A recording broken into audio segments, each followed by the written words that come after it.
We do. Hello, I'd like to call this meeting to order. Thank you all very much for coming. We're at the Budget Subcommittee for North York and Scarborough. My name's Marie Gregg, and I am the clerk for this committee. Councillor Bradford's on his way, but until he arrives, we're going to ask for a motion to appoint a meeting chair until he gets here. Councillor McKelvey? Can I appoint Councillor Carroll? The motion on the floor is for Councillor Carroll. All those in favor? Carried. Thank you. Okay.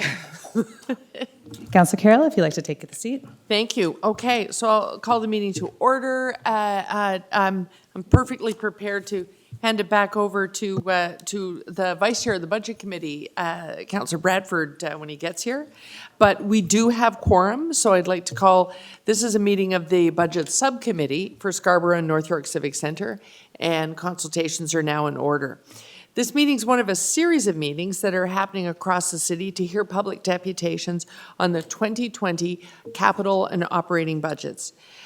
So welcome to the members of the committee, and any members of council who should arrive, we'll stop and introduce them if they arrive. So if you're from North York and your local councillor drops by, we'll certainly recognize them. But we're also open to all members of the public and also members of the meeting. Your names will become record. We acknowledge that the land we are meeting on is the traditional territory of many nations, including the Mississaugas of the Credit, the Anishinaabe, the Chippewa, the Haudenosaunee, and the Wendat peoples, and is now home to many diverse First Nations, Inuit, and Métis people. We also acknowledge that Toronto is covered by Treaty 13 with the Mississaugas of the Credit. You can follow the meeting on your computer, your tablet, or your smartphone by going to toronto.ca. That's www.toronto.ca/council. These sessions are also being videotaped, so they will be available online after. Are there any declarations of interest under the Municipal Conflict of Interest Act? Seeing none, oh, thank you. Oh, he's here. I'll just finish the openers and then you can take over. Seeing no declarations of conflict, we can start with the first deputation, and the Vice Chair of the Budget Committee has arrived, so I'm going to pass it over to Councillor Bradford. Welcome to North York, Councillor Bradford. It's great to be here. Yeah. So the first deputant. Great, thanks very much. So Murdad Rani, apologies if I didn't pronounce that correctly. Thanks for joining us here today, 5 minutes. Okay. So we'll put you on the clock, and then the committee will ask you any questions if we have to follow up. Podium's yours. Do you have my voice? Yes. Good afternoon, members of the City Budget Committee.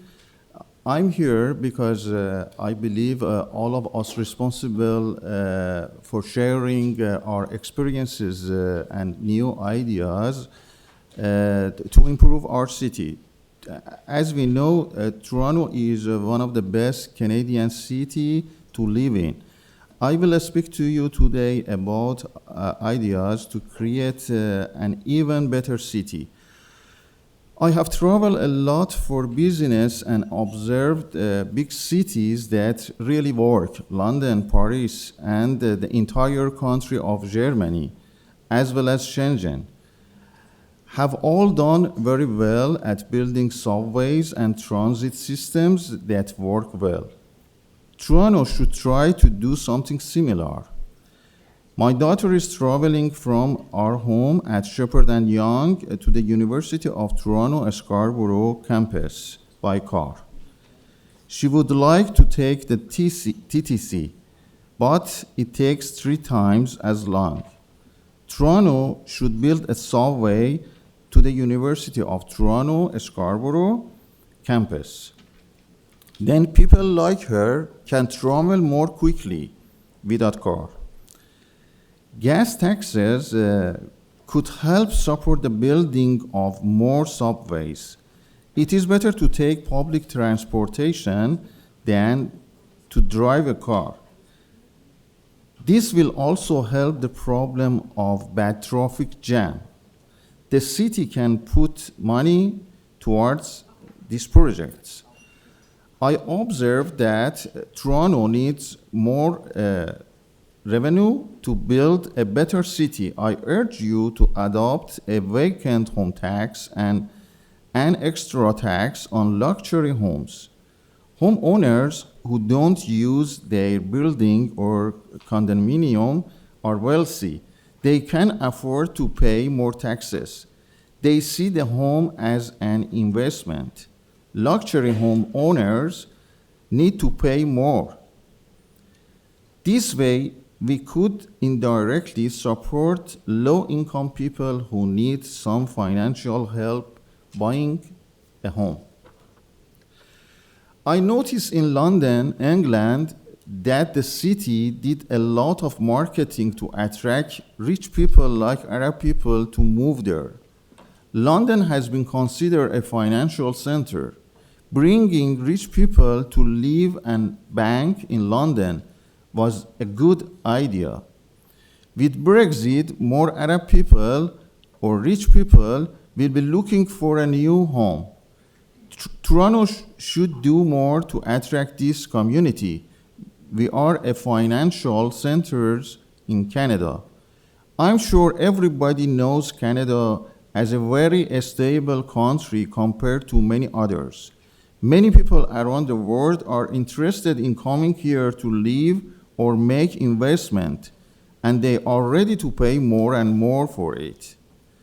At the end of, we can follow some other strategy to increase funds for City of Toronto. We can attract the people through professional exhibitions in all fields, as they do in Düsseldorf, Germany. We have to make additional investment in new university in this city. This will provide needed facility for Master of Science and PhD students and prevent them from moving to US for continuing education. Thank you for hearing my deputation today.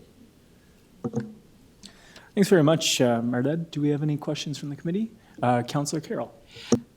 So do you mind if I ask generally, where do you live in North York? What ward area? I'm in Toronto, and I'm in Shepherd and Young Cross Road, okay.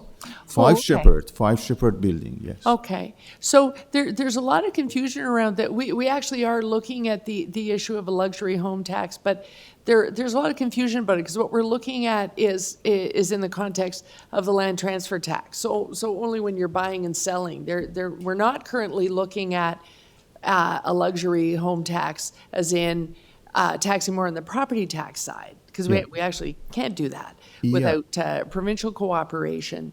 But while you propose it in your deputation, I'm wondering if you could tell us, in your particular neighborhood, are people talking about it? Do they recognize that what we need to do is look at some other forms of revenue like that?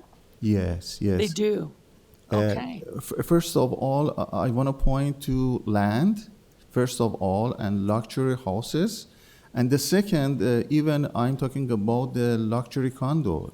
Condo that, for instance, in that building that I live, we have 4 penthouses, about 2,500 square feet.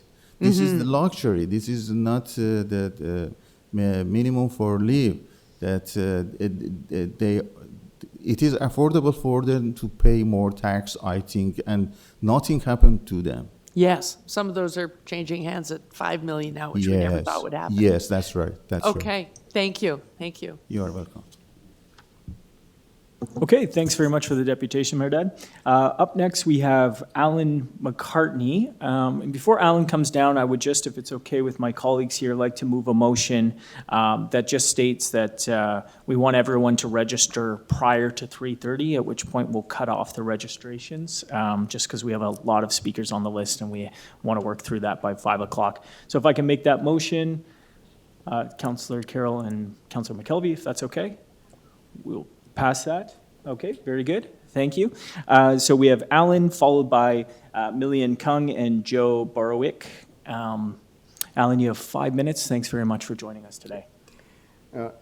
I am Alan McCartney of Ward 15, Don Valley West, presided by Councillor Jay Robinson.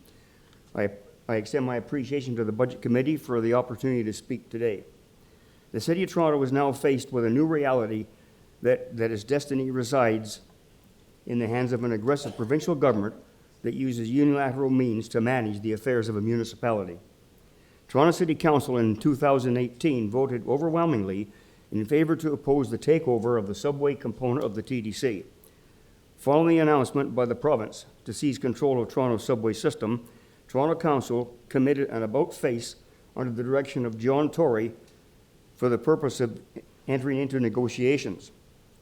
Doug Ford's April 2019 announcement of a new transit plan resulted in the province's agreement to leave the subway system in the hands of Toronto in exchange for support by the mayor of this plan at a supposed cost of $28.5 billion. I am disappointed in Mayor Tory's acceptance of this quoted cost, as the design of the plan is not complete. The TDC delivered the Shepherd subway essentially on budget and on time. The use of a public-private partnership for the Island Crosstown resulted in the TDC being relegated to the status of manager. The cost overruns and delays resulted in taxpayers paying $237 million to a consortium to settle a claim that the private sector firms were not responsible for earlier delays.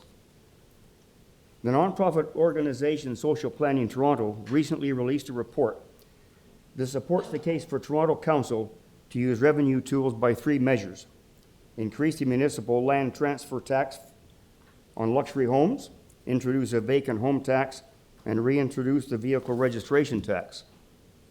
During the past decade, Toronto City Council decided to keep property taxes low and to reject other options to raise revenues.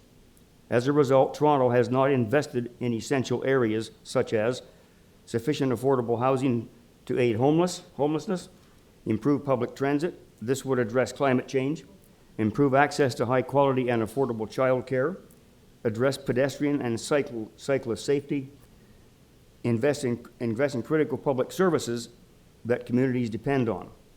The city building fund levy can be considered a tax, allows the city to borrow an additional $6.6 billion over 6 years, but it is intended to be applied to housing and public transit infrastructure only. This is not enough to meet capital needs. More revenue is needed for both capital and operating projects. The overall property tax increase is below the rate of inflation at 1.43%, which means the city will continue to underfund the operating budget without revenue tools. The residential tax rate is 2%, which is inflation. However, the multi-residential, commercial, and industrial tax rates are less than 2%. The Ford government is weakening the powers of and eliminating oversight of the independent recycling regulator known as the Resource Productivity and Recovery Authority, which was created in 2016. The ministry claims Ontario becomes less competitive with increased costs for consumers. Tire recycling was the first program under the authority that resulted in investment, with future investment planned with $13 million. My conclusion from the above events clearly demonstrates that Toronto requires independence from the province. This can be obtained by way of a charter city that would allow Toronto to abandon its austerity budgets and invest in Torontonians in conjunction with the federal government. The Ford government treats programs and services as expenses and not investments. I recommend the charter be secured in the Canadian Constitution through a single province amendment permitted by Section 43 of the Constitution Act, not a full constitutional amendment. Single province amendments have been done in the past, and they simply require a vote in the House of Commons. Securing the charter through provincial legislation will not secure municipal autonomy. This approach is to be avoided. The report released by Social Planning Toronto can be viewed on the organization's website at socialplanningtoronto.org under Research and Reports. I'm just going to I ask have- you for your final thought. I have provided supporting documents, which I will provide, okay? I sincerely appreciate the opportunity afforded by the committee for this presentation. Wonderful. Thanks very much. Just go to committee, see if there's any questions. Very good. Thanks for the deputation, Al. Okay. Okay, up next, we have Malene Kung, followed by Joe Borowick and Cathy McDonald.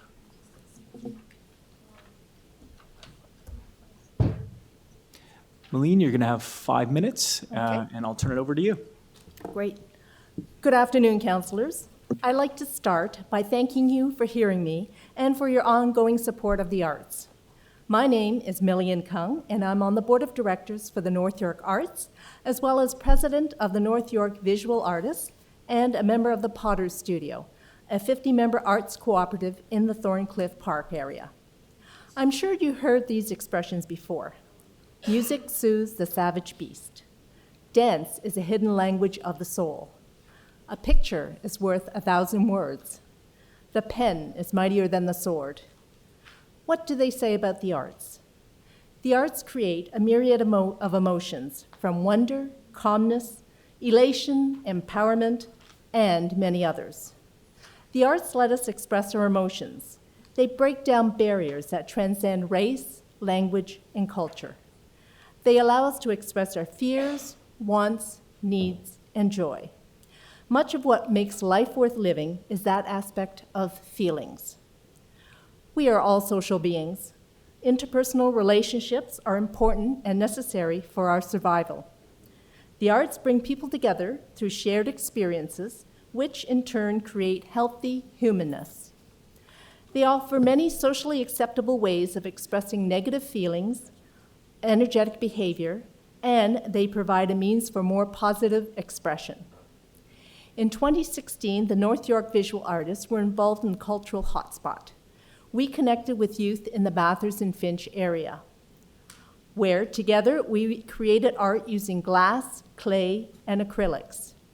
During the sessions, youth comments included how calm they felt, how they were able to make new friends, the joy of learning a new medium. During the sessions, there was an openness, so they were able to help each other cooperatively. The final outcome of this project was a collage of 8x10 panels, which they helped to install permanently at the Bathurst Finch Hub, and you see that on your screen. For 2020, I have submitted proposals for 2 cultural hotspot projects. Through the neighborhood organizations, the Potter's Studio will be working with girls from ages 8 to 13 from the Thorncliffe area. They will create clay art for themselves and for display at the neighborhood organization. Expected outcomes include a positive sense of self, free self-expression, and decision-making skills. As well, the North York Visual Artists is connecting with the North York Women's Shelter. The shelter is a haven for women and children who have experienced abusive situations. Our goal is to be able to create a positive experience for the participants through a variety of art media. I would like to thank you for these opportunities. Your funding enables artists to connect and work within their communities and to express and share their love of the arts with others. I heartily encourage you to continue to fund the arts and to commit to raising the funding to $50 per capita by the year 2025. Not only do you provide enjoyment for people, but you also create opportunities to connect and to empower everyone in Toronto. Thank you. Thanks for your deputation, Malene. Any questions from committee? Okay, we're all good. Thanks for coming down. Appreciate it. Thank you. Okay, up next, we have Joe Borowick, followed by Cathy McDonald and Jeff Cattell.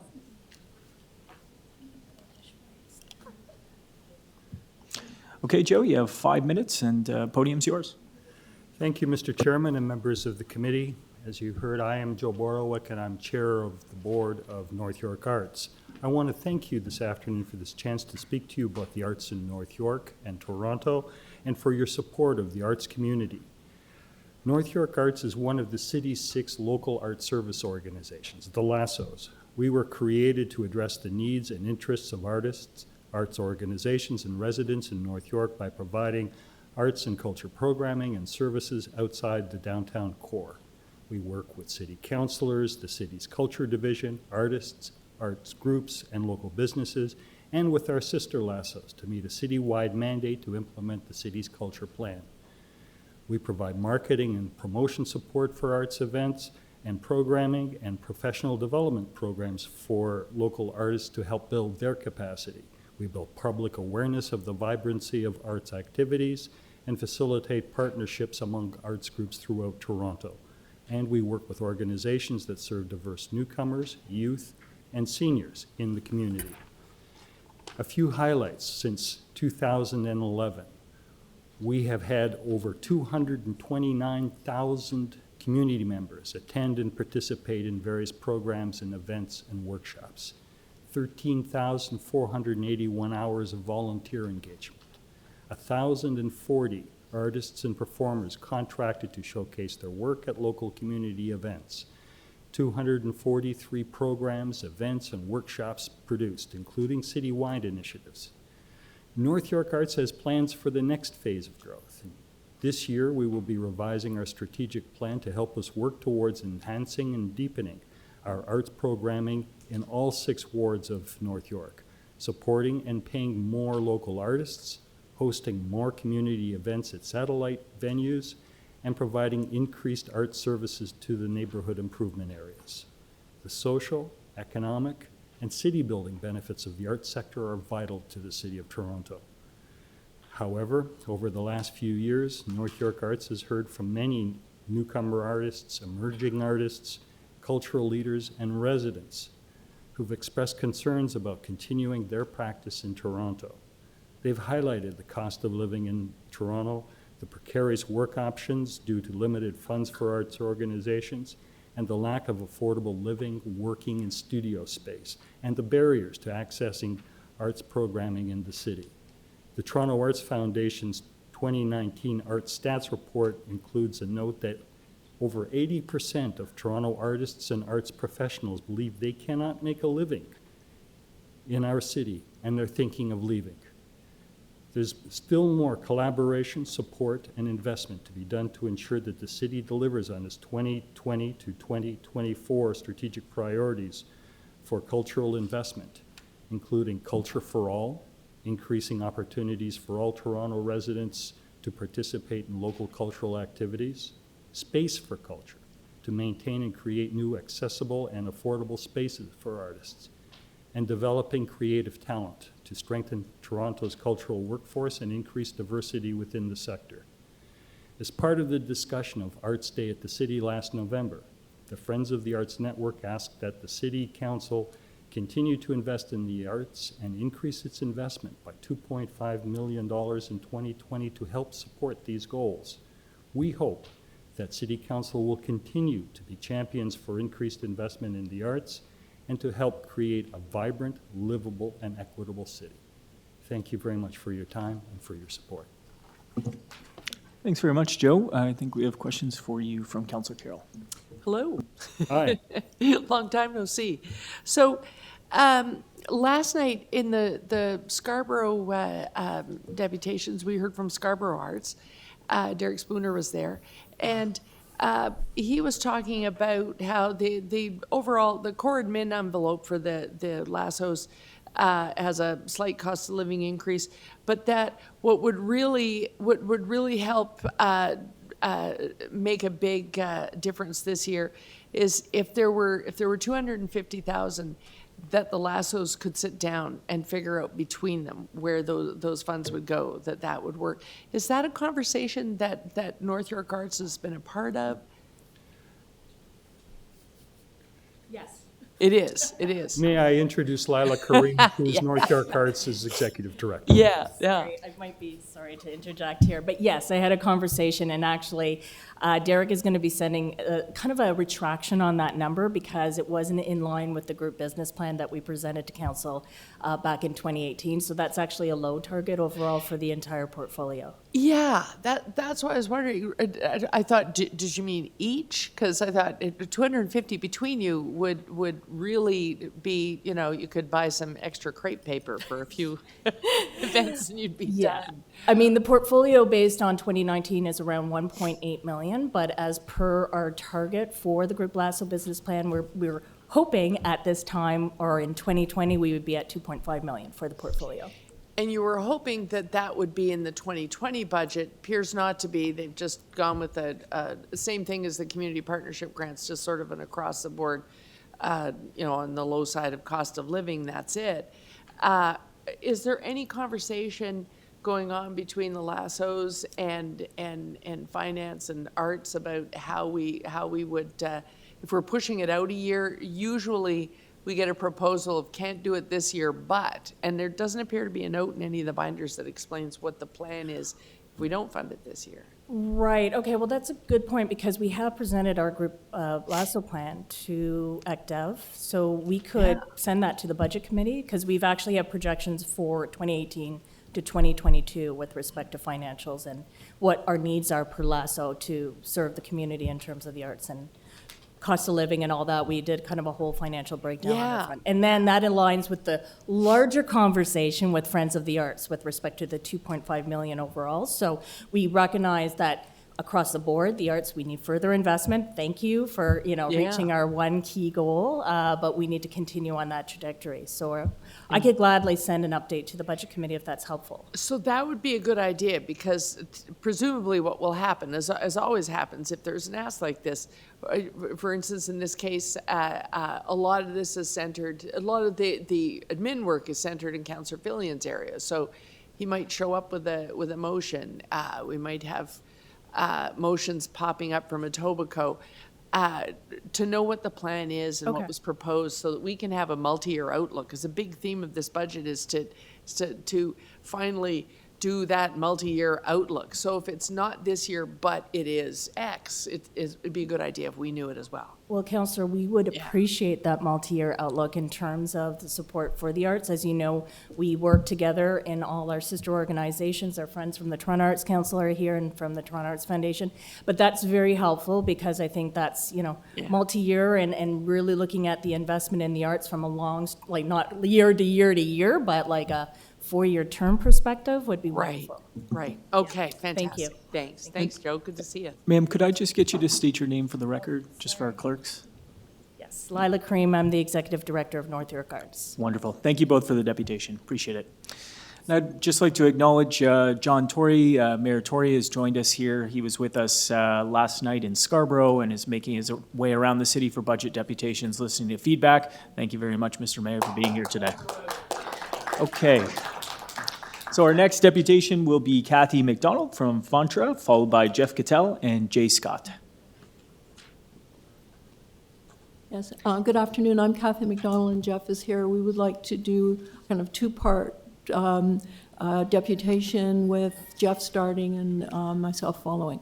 Absolutely, no problem. Thank you very much for joining us. You will each have 5 minutes of your time, or you can combine it. And the podium's yours. Turn it over to Jeff.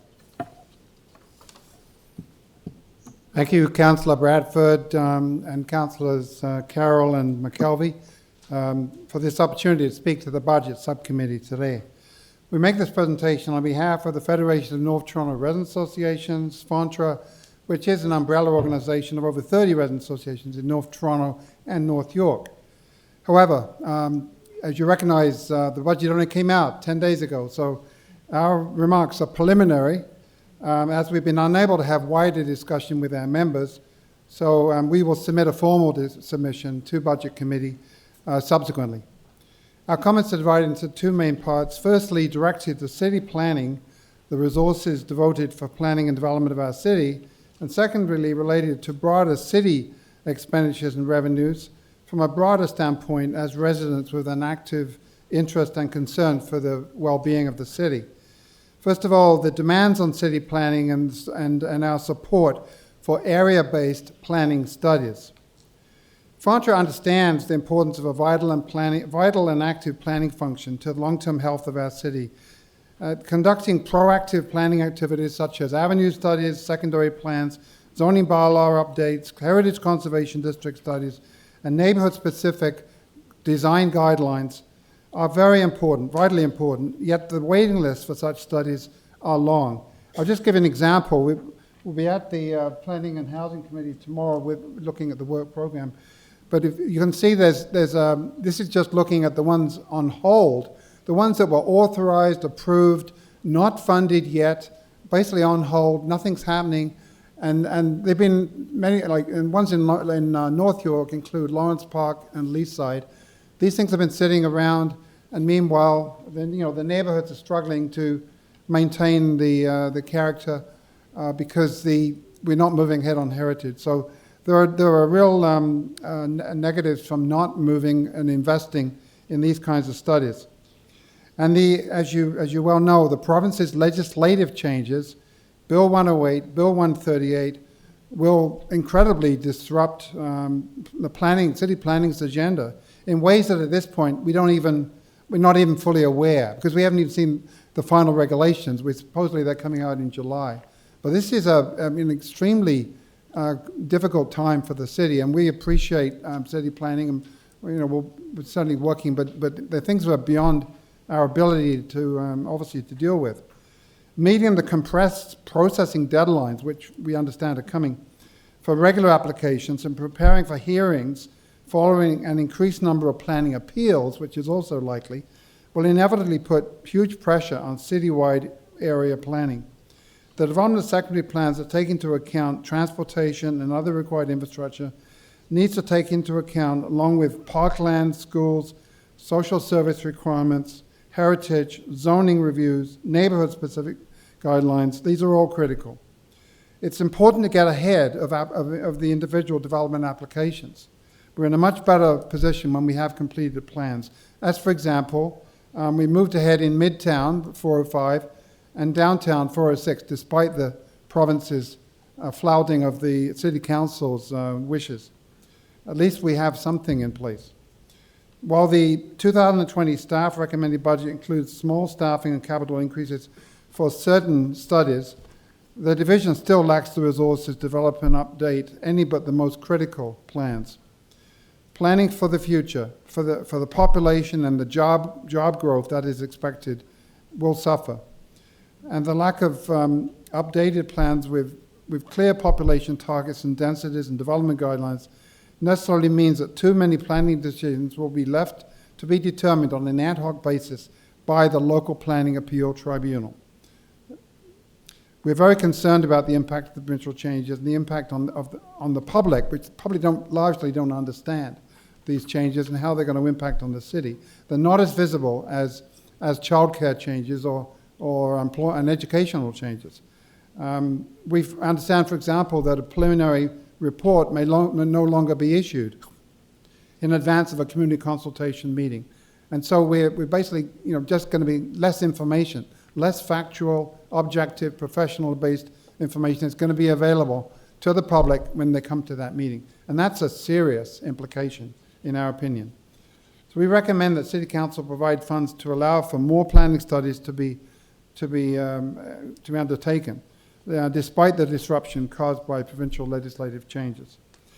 The second one is sort of looking at things from a more citywide basis around city building.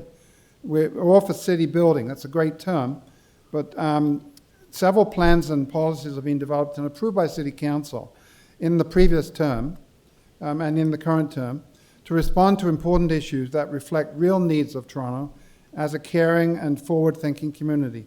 For example, the ravine strategy. We are very pleased to hear this week, a couple of days ago, that there finally seems to be an understanding, public support around the values of the ravines and the need to protect the ravines, the threat to ravines related to invasive species, huge problem, huge expensive problem, and erosion and loss of amenity due to increased flood frequency. I guess we can blame climate change for that. But the ravine strategy was approved in 2017, but without a significant budget. We now understand this is going to be corrected in 2021. Hope for that to move forward. Transform TO, would you remind you about that? Toronto's Climate Action Plan, identifying how we can reduce our greenhouse gas emissions. The funding allocated is below what was required for planned implementation. In the meantime, climate has only grown as an issue of concern for all generations of our city. The Toronto Poverty Reduction Strategy, a 20-year plan that was unanimously approved by City Council in 2015, contains 17 recommendations. And again, a key part is the community benefits framework for key city capital investments to increase community well-being and job opportunities. We'd like to see the City Council follow through with funding for implementation for these kinds of overwhelming, overreaching, very important macro studies. Cathy.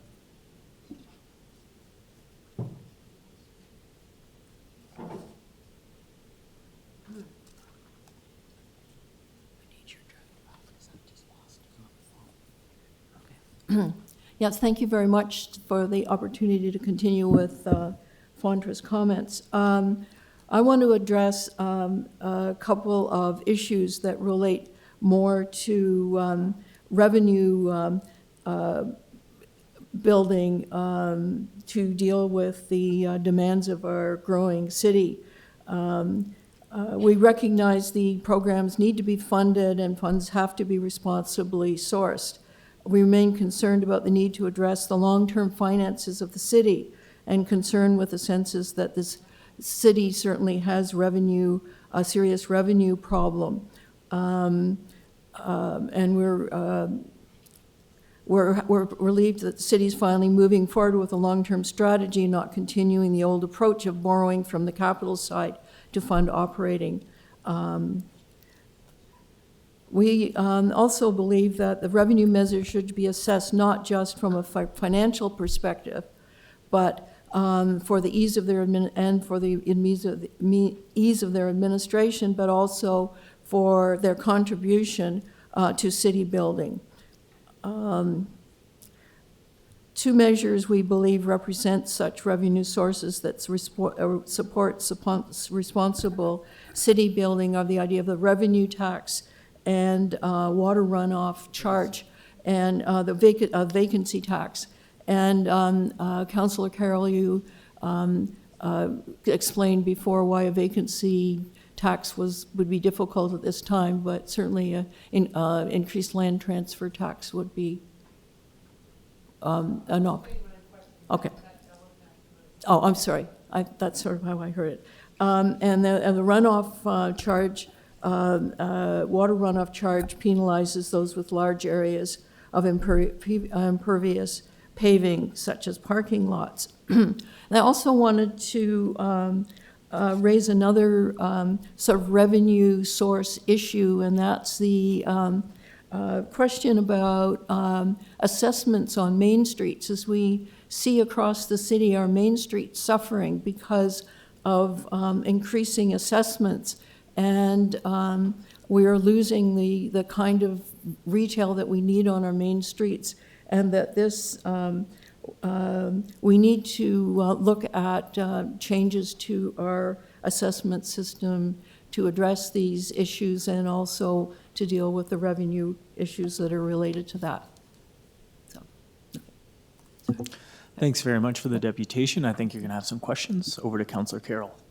Yes, the tax that I was talking about is not a specific tax. It's the confusion about the luxury land transfer tax. Okay. I'm a huge supporter of the vacant home tax. I don't want anybody to leave with the wrong impression, because not because of the revenue it will create, but because we have a problem with vacant homes in the newer part of my ward in particular, Bayview Village. It's serious.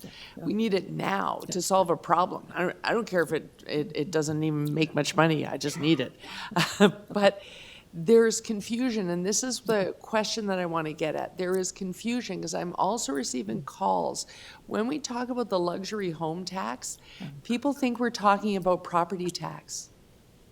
And we don't have the ability to create within the residential. We're not allowed to create tiers and have a luxury property tax.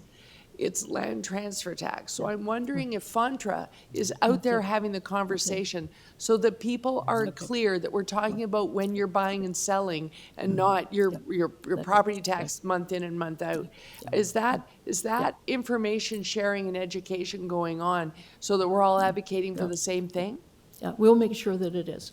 Oh, super, super. Absolutely. Yeah. Yes, yeah. Yeah, because Yeah. some of the calls that I'm Yeah. getting are coming from kind of strong Fonterra neighborhoods, historically speaking.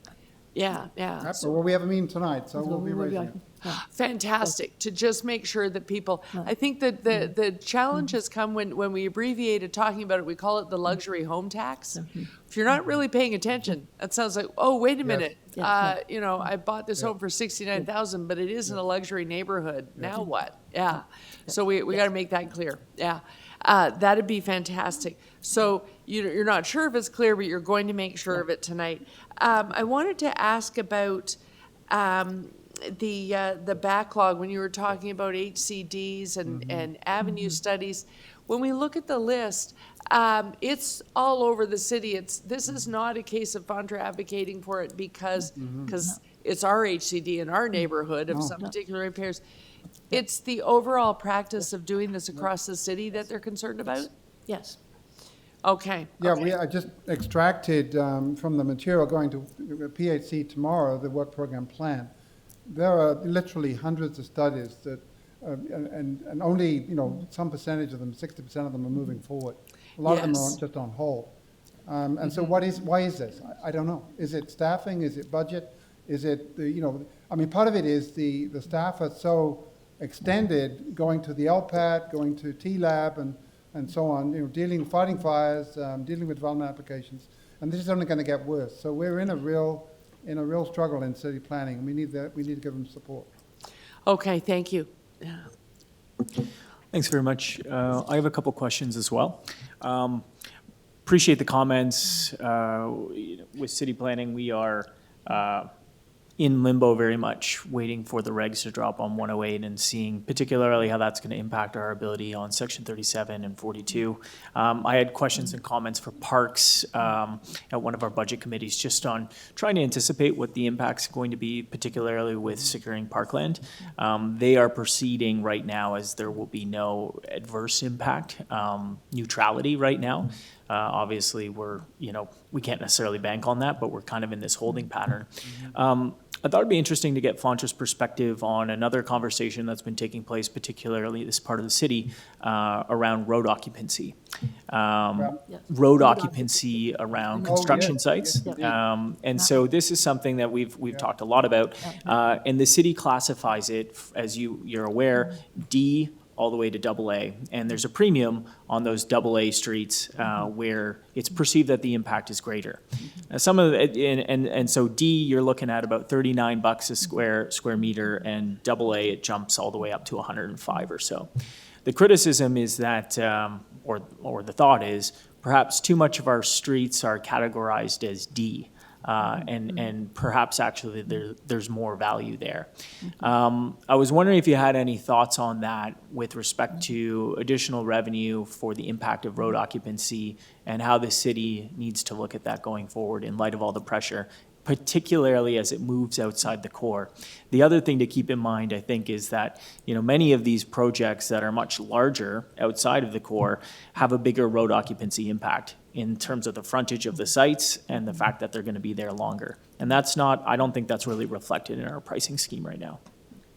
Well, one thing is that if the setbacks were larger, it wouldn't be such an impact, in terms of taking over sidewalks, taking over bike lanes, and so on. We have not studied that. That's quite a detailed issue. So we would be happy to get involved.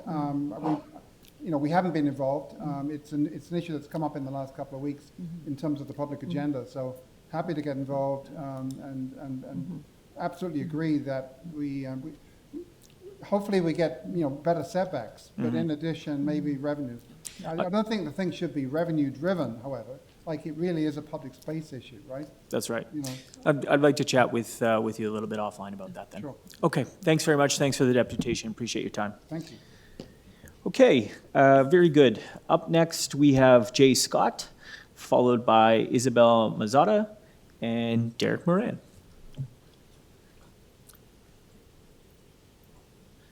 Good afternoon, Mayor Tory, Budget Committee members. Thank you for this opportunity to weigh in on the city's budget allocations. I'd first of all like to offer thanks and kudos to the Mayor and Council for having had the courage and wisdom to raise property taxes. I'm also pleased that our stated vision of Toronto is that of a caring and friendly, clean, green, sustainable, and dynamic city that invests in quality of life. However, the reality seems to be the opposite to that vision. I'm disappointed that in the safety and security budget line, not the poor or the homeless see their needs being met to receive a bigger slice of the budget pie, but the police will again receive a whopping increase to the safety and security budget of $27.8 million in comparison to the $15.3 million, just over half that amount, for poverty reduction.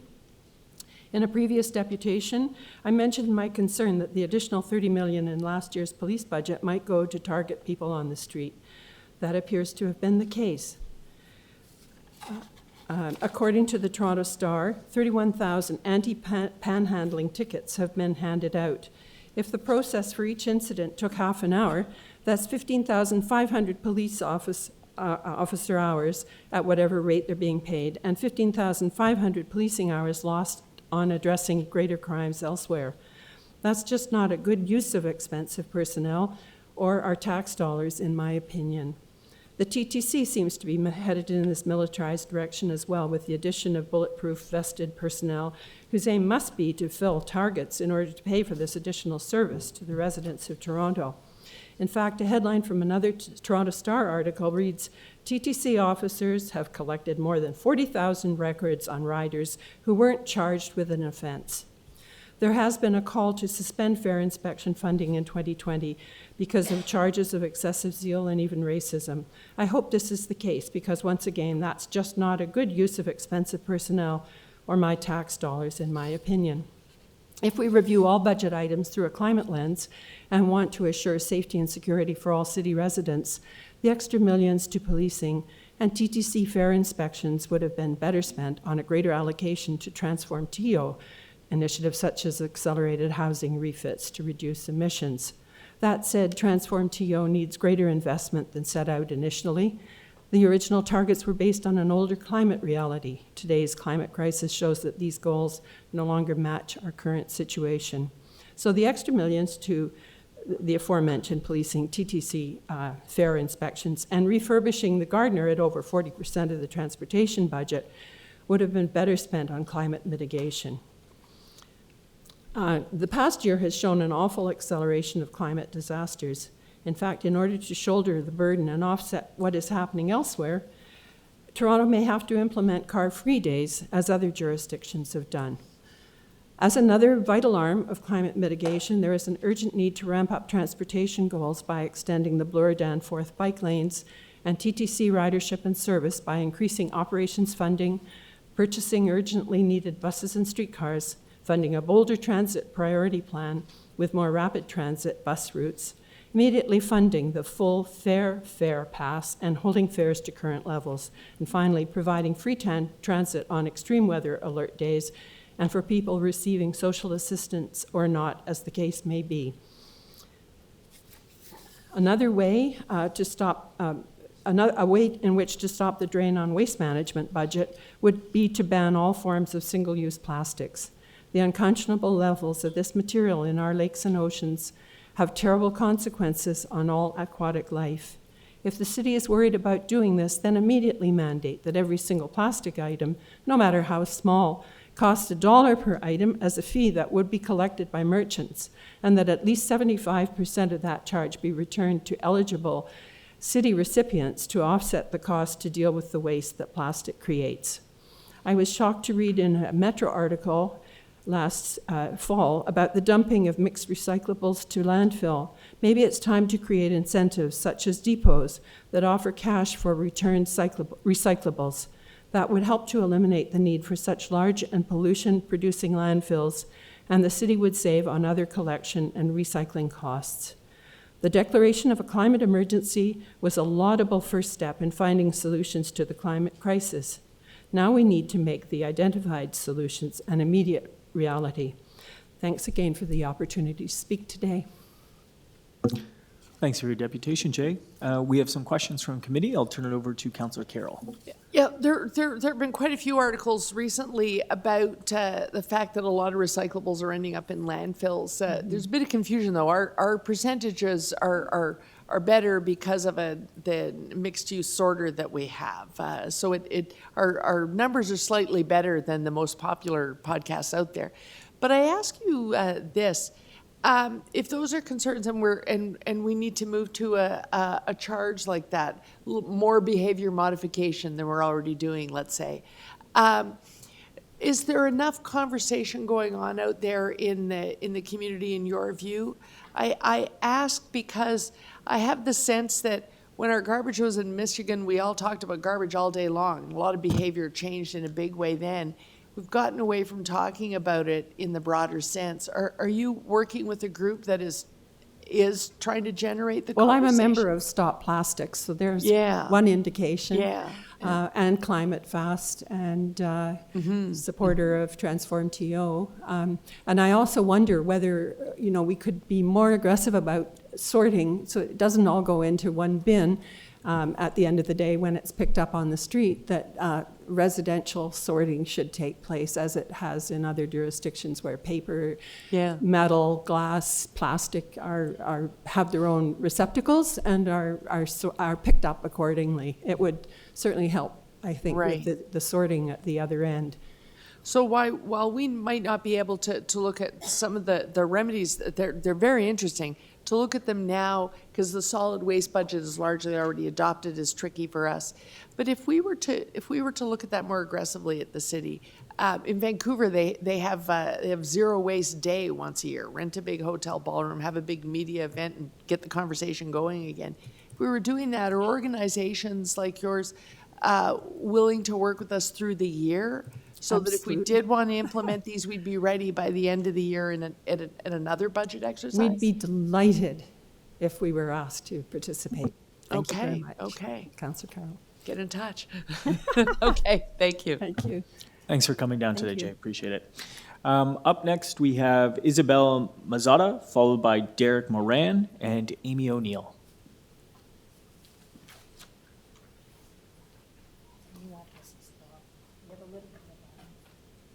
Thanks for joining us today, Isabel. You have five. Thank you for having me. Yeah, you have 5 minutes, and I'll turn it over to you.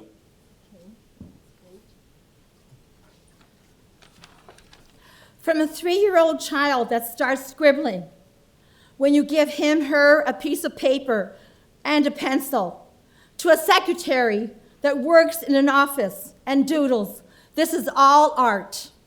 We are all creative, born creative. Art matters. Art is everywhere. Block by block. Art is beautiful. These are sentences that words that you hear every day, everywhere in the art world. Hello, my name is Isabel, and I am a local community artist for 30 years and connected to North York Arts for almost half that time. I started off as a graphic designer, local artist 30 years ago with 7 years of art education, going to George Brown College and Ontario College of Art. I am here today to share my art experiences with you, and thank you so much for having me. Suffering from depression as a teenager, art helped my well-being. My parents thought that art was just a Friday afternoon program and did not want me to be an artist but pursue university instead. When they saw my first sample, they were very happy and moved. And that's how my art career started. I started going to galleries, art exhibits, joining art groups, of course, going to art school. My engagement with North York Arts started when I was working full-time as a graphic artist and doing volunteer work and supporting art organizations like the AGO, Harbourfront Centre, Toronto Arts Council, and Art Starts. Through all of this, I found out about North York Arts. Thank you. And which was so overwhelming to see all these emerging artists like myself at that time come together in one place to share and network our art. I started doing their events also with my face painting and origami, doing workshops, art workshop with the children, and attending everything from grant writing workshops to community-based networking events. At present, I work in communities like Lawrence Heights, Fairbank Village, Oakwood, and Lotherton. My concern in these communities as a local artist is that there is not enough space to do art and, of course, lack of funding. Also, my experience working with youth at risk every week at Horizons for Youth, which I've been there 15 years doing an art program, is that art builds up their self-esteem, is a de-stressor, and also makes them feel good knowing that money can be made if you keep at it, just like I did. I also know from my youth at risk that they have shown a lot of talent when they come down for the art workshops every Thursday afternoon, and has been a very rewarding experience for me as an artist to see that. I even got a grant 2 years ago from the Toronto Arts Council to run the program, which was so exciting, and they respond back by writing thank you cards to me, as you can see on the board, to me, and saying, Isabel, like, this is just so magical. For the past 20 years, I also face paint in these communities and festivals. It just evolved. When children look in that mirror, they also see and feel great about themselves, and it's very magical. This has also impacted the children and youth to the point that I have inspired them and remember my work, skills, and expertise, and keep calling me back for birthday parties, festivals, etc. From all these experiences, working with children and youth, I strongly feel as an artist that art is very important for everyone's well-being and growth, especially regarding mental health issues in our community. Also, festivals and BIAs in your neighborhood should support and invite local artists to always have them be part of their festivities, which they do, but I think there should be more of that, with no questions asked, and very minimal vendor fees paid. If the artist is getting paid by the BIA/festival, they should all be treated equal. And if there are any difficulties or conflicts or personality conflicts or whatever, they should resolve them right away, because we're all different and very unique. And because local artists make our communities beautiful with everything from murals to art in cafes and restaurants, and of course, the face painting is always an attraction at festivals, etc. Isabel, just to ask you for your final thought. Okay, yeah, I'm just getting a little. I feel that art brings life and beauty to our surroundings. My uniqueness in the art world at present as a local artist is that I am at the stage of my life where I can do all this now, and I invite children everywhere. I call, I text, I communicate with authorities, city councilors, BIAs, organizations, festivals, and on social media especially, to do my art/origami workshops and the face painting with minimal pay. I have received a lot of rewards, as you can see on the board, certificates from all kinds of people like the BIAs, city councilors, even 13 Division, close to where I live, because that's my division, and found it to be a very rewarding and challenging experience working with children and youth. As you can see, therefore, our community needs art, and you must make it part of the upcoming budget. Thank you so much for having me. I know I'm a little bit loud, but I'm also in a choir. I'm in 2 choirs that I sing for social justice. So if I'm a little bit loud, please, yeah, because I'm on first soprano in a choir. Thank you so much, everyone, and have a great creative day. Thanks Thank very you. much for the deputation, Isabel. We'll just see if there's any questions. you. I think we're okay. Thanks for coming down today. Okay, Appreciate thanks it. so much. Wonderful. Okay, up next we have Derek Moran.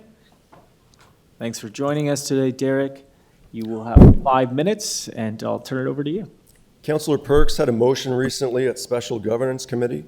The City Council requests the Budget Committee to consider increasing the 2020 operating budget for the City Manager's Office by $3.3 million, to get this, to fund consultation and research on, including public engagement in civic literacy, and changes to the way committee meetings operate. That being said, I just want to acknowledge my favorite former police board member, Councillor Shelley Carroll, for alluding to something I said at that same special governance meeting, that nowhere in Toronto City Council procedures is there a rule that says people who go to speak at these City of Toronto public meetings can't ask questions of their public servants. So, respectfully, Councillor Bradford, if you're really interested in doing something to increase transparency and accountability at City Hall for the public without having to throw $3.3 million at it, then lead the push for the city staff who attend these meetings already being paid a job to do to answer questions from the public. The same public who provide these staff with their paycheck and a living, because as Mayor Tory even said during the council cut crisis, we serve the people of Toronto as they pay the bills. City of Toronto takes your money, but they don't want to answer your questions, and that is fraud. So you've heard Councillor Perks' plan, which costs $3.3 million. Now you're going to hear my plan, which costs $0. It's called Getting Toronto City Council just to do what they were told by the province in the City of Toronto Act to begin with. Section 2 of the City of Toronto Act says, the purpose of this act is to create a framework of broad powers for the city which balances the interests of the province and the city and which recognizes that the city must be able to do the following things in order to provide good government. Number 4 says, ensure that the city is accountable to the public and that the process for making decisions is transparent. Section 212.1 says, the city shall adopt and maintain policies with respect to the following matters. Number 5 says, the manner in which the city will try to ensure that it is accountable to the public for its actions and the manner in which the city will try to ensure that its actions are transparent to the public. Now, Councillor Carroll also knows from being on the police board that I love to look up the definitions of the legal words being used because, quite frankly, that's how the government gets over on most people because nobody bothers to look up this stuff, right? Black's Law Dictionary, 9th edition. Transparency is defined as openness, clarity, lack of guile, and attempts to hide damaging information. The word is used of financial disclosures, organizational policies and practices, lawmaking, and other activities where organizations interact with the public, something that the City of Toronto is absolutely not. Accountable is defined as responsible, answerable. Answer is defined as to respond to a question. Because after I'm done, why don't you come up here and try asking a question of these guys, like, hey, Councillor Bradford, how much is your Hansard idea, which is a great idea, by the way, ended up costing? He'll probably say, oh, you're not able to answer questions. But you can change all this right now, Councillor Bradford, by taking questions from the public and finally putting your stamp on here without having to ask any city clerk for permission to do it. So I just want to point out, Mayor Tory may remember from Scarborough Executive Committee 2 years ago. Previous city manager, Peter Walls, it was his last executive committee, there was an item on a plan that he left behind for the City of Toronto to do things better properly. Part of that plan he left was to be able to provide better input. Most participants want more information, and for that information to be presented in a way they can more easily understand. Participants suggested potential solutions to this challenge include, the last one he included was creating more dialogue and opportunities for the public to ask questions. That was the former city manager at the City of Toronto saying that. To back that up, you guys don't know this, but remember that fraud going on at the Toronto Parking Authority and Peter Wallace had to take over his chair? You all know Miguel. Miguel showed up to that meeting. He asked a question of Peter Wallace, and Peter Wallace, the city manager, he actually answered it. Not only that, he didn't seem to have a problem answering it. So the last thing I want to leave you guys with is if there's something Councillor Perks would like to consult with me about, and I'll do it for free. Starting on October 20th, I asked a question every week, once a week, of your former Integrity Commissioner, Valerie Jepson. The simple question was, do Toronto City Council members have a duty to tell us the truth? And her answer was, well, she never got back to me. So I just want to point out the Integrity Commissioner at the City of Toronto didn't even have the integrity to answer my simple yes or no question on whether you council members have a duty to tell us the truth. So what does that say about the City of Toronto? Thanks for the deputation, Derek. Any questions here in committee? I think Councillor Carroll has a question for me. Okay. I don't have a question, but I just want to make a comment, because I think you know how our procedure works. Actually, no, I don't. If we want to change, we could. There are, as you know, there are city councils that have actual question period. And some that do it not every month, but they do it in budget season, where just as we last week asked questions of staff all day, there's a session where community members can come forward and say, what does this mean on this line here? That exists, but we would have to do the change. And so it's not going to happen as a result of one 5-minute deputation. We're going to have to work on it.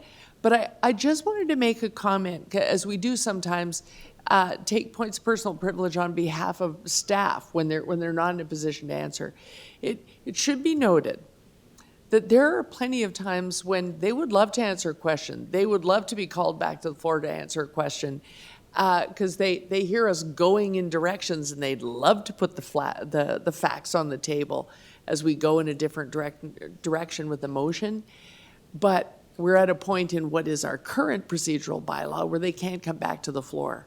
So just so that you know, I think to characterize it as our public service does not want to answer the public's questions is a little unfair to them. So I just had to make that comment. Better you should give us a hard time for not changing our own procedural bylaw to create a question period for you. Give us the hard time. I wouldn't give it to them, because we've kind of tied their hands. So thank you for your question, Councillor Carroll. What Yeah. I would answer that by saying, the problem is that the City of Toronto thinks that there's the City of Toronto Act, but everyone at the City of Toronto acts like somehow your procedural bylaws somehow override the act. I just read you what those two sections say. Like, if anyone at the City of Toronto thinks that your procedural bylaws prevent us from asking questions based on what I just read in your own City of Toronto Act, they are not competent to work at the City of Toronto. Your procedural bylaws cannot prevent us from, it's part of freedom of expression. I mean, you probably remember me reading this stuff at the police board. Mayor Tory's heard me say it ad nauseum. Part of freedom of expression is the public's right to know. And the definition of public's right to know in the Dictionary of Canadian Law is the right of members of the public to be informed about the operations of government and public officials. And if you can point out to us, 'cause this is the first time I've heard about this, where you can show up to meetings and you can actually ask questions of, like, you guys wouldn't know the answers, but the staff would. Like, this is the first time I've ever heard about this, Councillor Carroll. You're going to run for mayor, by the way, in 3 years. You should. You'll get a lot of votes if you tell people, you know what, you come down here, you make the effort to come from Scarborough 2 hours away, we will answer your questions regarding information of a material fact. You know, or maybe Mayor Tory wants to steal that idea from me. But you can get a lot of votes running for mayor. It wouldn't be stealing. It would be taking up the cause. It's the way it Thanks, should Derek. be. It's the way it should be. Great. Thanks for the thoughtful and provocative deputation, Derek. Up next, we have Amy O'Neill, followed by Kaylee Tyson and Dominic Pasqualino.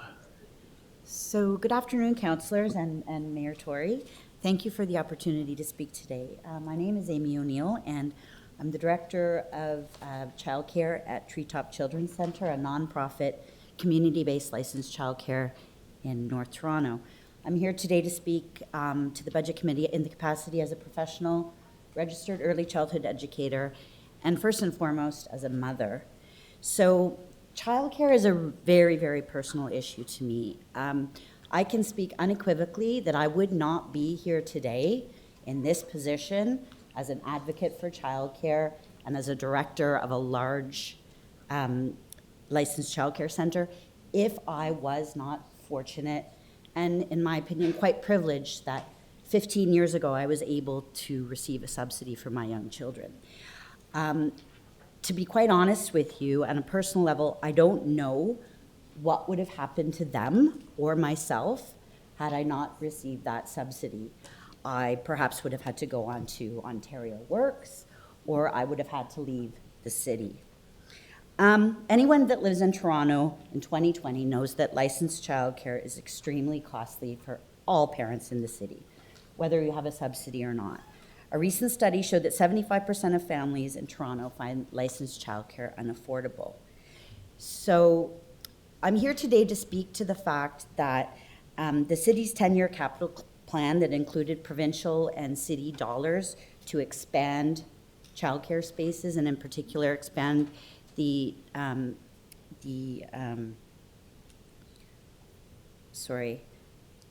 to expand the 10-year growth strategy. Now that that provincial funding portion has been cut, there are several childcare centers that will be opening up the brand new spaces, licensed childcare spaces. However, it's my understanding that there will not be sufficient subsidies allocated to accompany these spaces. Programs will sit empty, staff will lose their jobs, and parent fees will rise because of this. The Ontario provincial government data estimates that the population of children 0 to 4 in Toronto will grow by 28.6% between now and 2026. We need sustainable growth in the childcare system. Status quo is not enough. The potential for the upcoming subsidy freezes that I'm anticipating will happen will add chaos to a system that's already in crisis. It's my understanding that in 2019, the Toronto Children's Services budget increased our general operating funding, or the GOF, by 2%, and the subsidy funding was increased by only 2%, which was inflation. In 2020 and beyond, the GOF would need to be increased by $3 million annually just to sustain the current level of affordability. And we're talking about if you have an infant and toddler and you're paying full fee in Toronto. One of my staff members was in the Toronto Star, the front page on Sunday, being interviewed. She would have to earn approximately $48,000 a year more if she's going to be returning back to work in 2021 if she does not get a subsidy. So from my own lived experience, I can attest that providing families with high-quality childcare is important, and it's essential to have a workable, livable, world-class city like Toronto. So my message is very, very clear. Having high-quality learning and subsidies for childcare has a long-term, lasting, and positive effect on families in this city. Childcare is a strong component of economic development, poverty reduction, and social inclusion. Without it, I don't know if my children would now be in university, working, supporting themselves, and contributing to the economy. I'm asking Council to commit to make sure that every single federal, provincial, and city dollar allocated to childcare, to the Toronto Children's Services budget, makes its way into the budget all the way directly to the frontline staff. That means put it directly into childcare subsidies, directly into increasing special needs supports, and increasing the general operating grant to reduce parent fees and improve salaries. Thank you. Thanks very much, Amy. I think a question from Councillor Carroll. So you wrapped it all in. Part of what I was going to ask you was that your understanding of the goal, it's not just a matter of, people say, oh, is it just about subsidized spaces and aren't there enough? But it's really those three things, keeping pace with growing the number of subsidies, proper living wages, and also improving the fees for the full fee paying parent. So this budget has one of the lower increases. What's mostly in it is what's left of the provincial dollars. Right. In terms of our own investment. Basically what you're getting at is it's one of the lower investments, and how we kept control, how we were efficient was when some of the programs have been shifted over so that they're rather than being operated in children's services budget, some of those after-school programs are shifting over and being operated by other centers, private centers, and in the TDSB. Right, that's great. So the 33 full-time equivalent positions that we're doing those things, because we made that shift, we're just scooping them all to the budget, and bam, we're balanced lower, we're closer to target here than many other divisions whose budgets we seem to be okay with. If we were to say the dollars that those 33 positions generate, if we were even to just keep half of them, it's $1 million, a couple of $1 million. What would your recommendation be? Would we still split it amongst the three priorities, or should we just try and make sure that we're not freezing subsidies?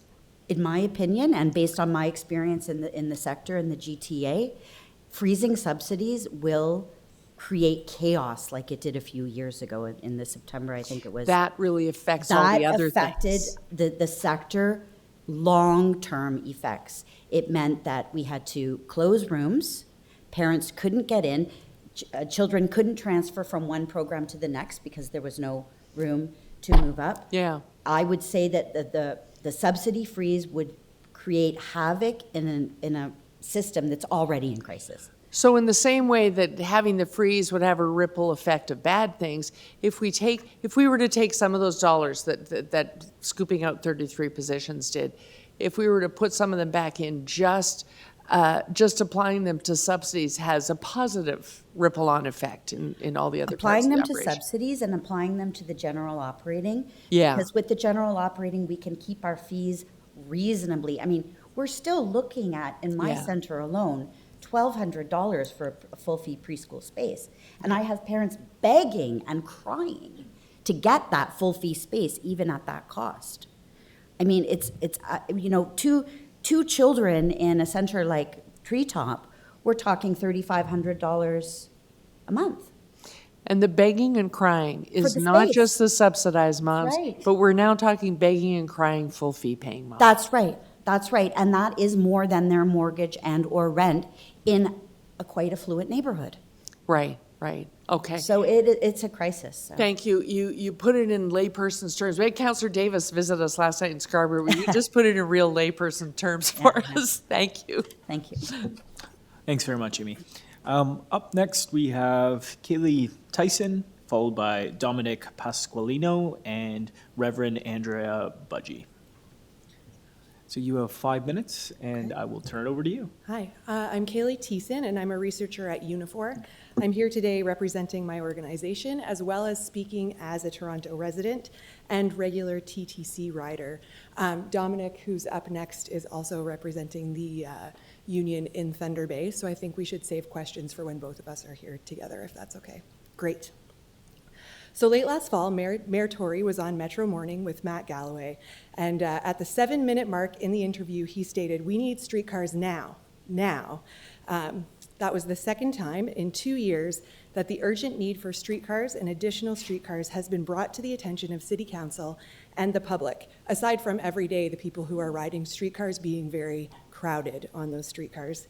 The first was in 2018 when the TTC board deliberated over whether or not to request funding for 60 additional streetcars through the 2019 budget process. The funding did not come through during that process, but streetcars remained an urgent unfunded need in the TTC capital plan. The increases to the City Building Fund, which were approved by City Council late last year, can change all of this. Fingers crossed. City Council has added $6.6 billion in dedicated funding over the next number of years, with a substantial portion of that dedicated to TTC improvements. As a regular TTC rider, I am 100% for this investment. And I'm also 100% for committing to additional streetcars as soon as possible. And this is for multiple reasons. First, TTC riders desperately need additional capacity on streetcar routes. Ridership on streetcar routes has increased substantially since the original streetcar order was made, because that was more than a decade ago. The population is growing rapidly. The trend is likely to continue. The second reason is that the plant where these streetcars are built is at risk of closing. At the current moment, there is not enough work at the plant to keep the facility open through to 2021. Without additional orders, the TTC and Ontario may lose the only plant that currently is able to meet the requirements of the TTC streetcar system, a system which is one of the most challenging in the world. The facility also delivers significant economic benefit to the city and the province through creating and sustaining good middle-class jobs right here in Ontario. You'll see in the materials that we sent over earlier that some of those jobs are spread out throughout Ontario, and many of them are actually right here in the GTA and the surrounding area, at least 30%. The third reason is Canadian content. We know that Canadian content is important to the TTC, it's important to the city, and it's also important to us. For years, it has been a public policy goal that government procurement lead to economic benefit in the jurisdiction where the tax revenue is collected and used to make these procurements. New procurement guidelines established under the Canada-EU Comprehensive Trade Agreement aim to restrict the flexibility that governments have at all different levels when establishing Canadian content rules on future transit orders. However, there is nothing in the CETA that prevents the city from commissioning these additional streetcars through or as an extension of the existing order for streetcars that's already on the table. This avenue should be taken to avoid delays in meeting the city's urgent transit needs. Letting the plant close will have a two-pronged effect, probably many more. We will no longer be able to meet the Canadian content requirements that lead to significant job creation and economic benefit in the GTA and across the province. And it will prolong the amount of time before we will see those streetcars actually enter into service and relieve congestion on the streetcar system.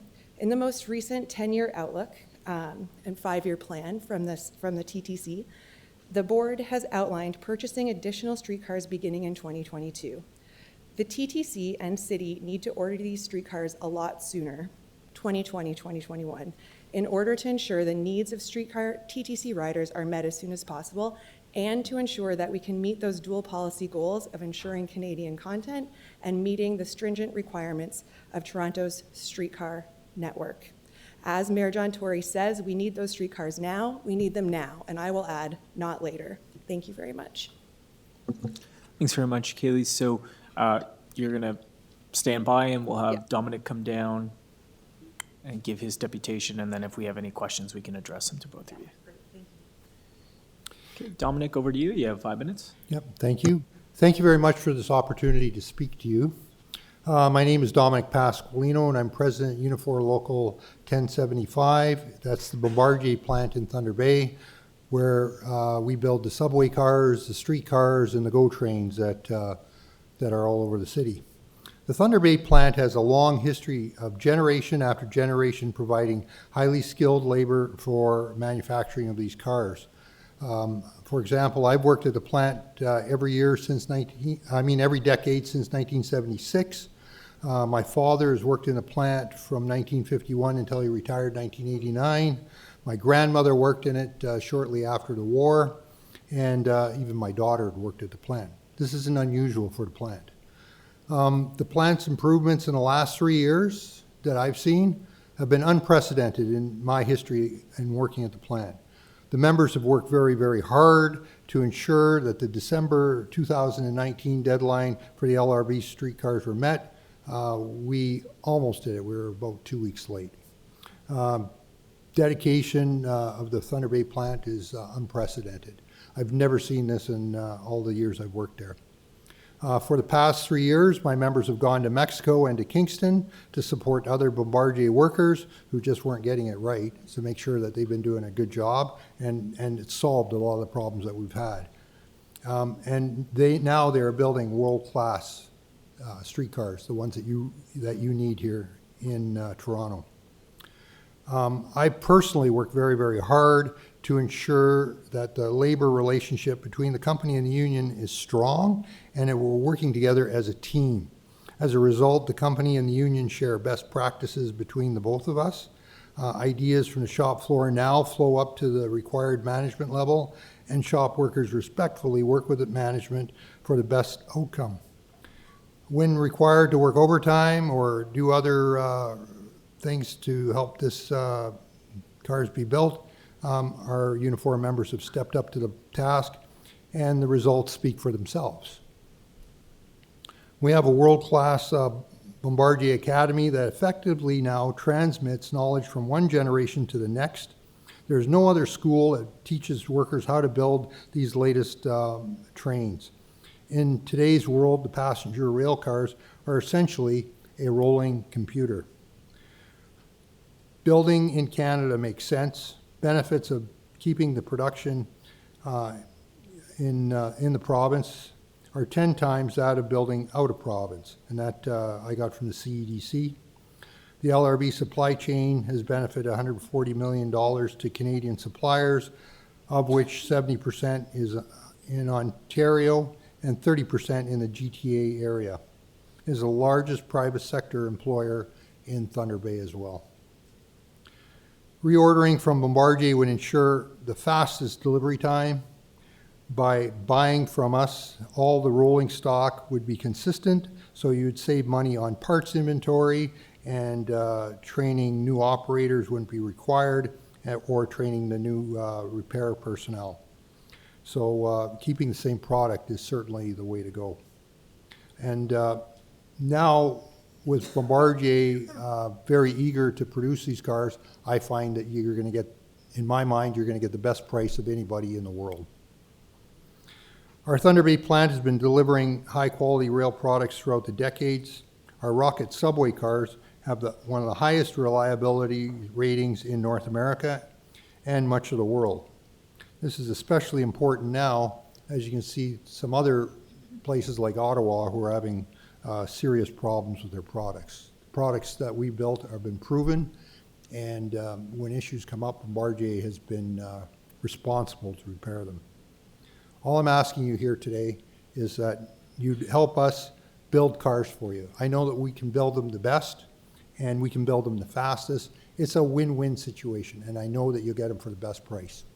Any questions? We'll be glad to answer them. Thanks for the deputation. We have some questions here for you, so I'll turn it over to Councillor McKelvey. Thank you. I've had the privilege to go to Thunder Bay several times and see cars rolling out of the plant and also stay at the Valhalla, great hotel. But my question is, you speak to having the best price, and how do we know that we're getting the best price if we don't issue an RFP and we go with an extension? It just makes sense, and I'll tell you why, is that we have the jigs up and running right now. The people are trained to do this. We've gone through that learning curve, okay? Back 8 years ago, where we struggled to go, any other new manufacturer is going to have to do that. We're ready to build these cars. We're ready to deliver them quickly. I wish that we would have been able to get this order in last year because we'd be building them today. But we do have a delay to get the parts. But as soon as those parts are there, we have a trained personnel that can build them, and we have a line that can really deliver. We're building these cars at one car every 3 days. I challenge you to find somebody else that's going to be building them with the quality that we have. Our quality has gone, it's much better than it's ever been, and throughout all the plants. So I know we can build a high quality car, and I mean, I don't work with the guys that figure out the price, but I can tell you Bombardier has a potential to give you the very best price because we have an existing line.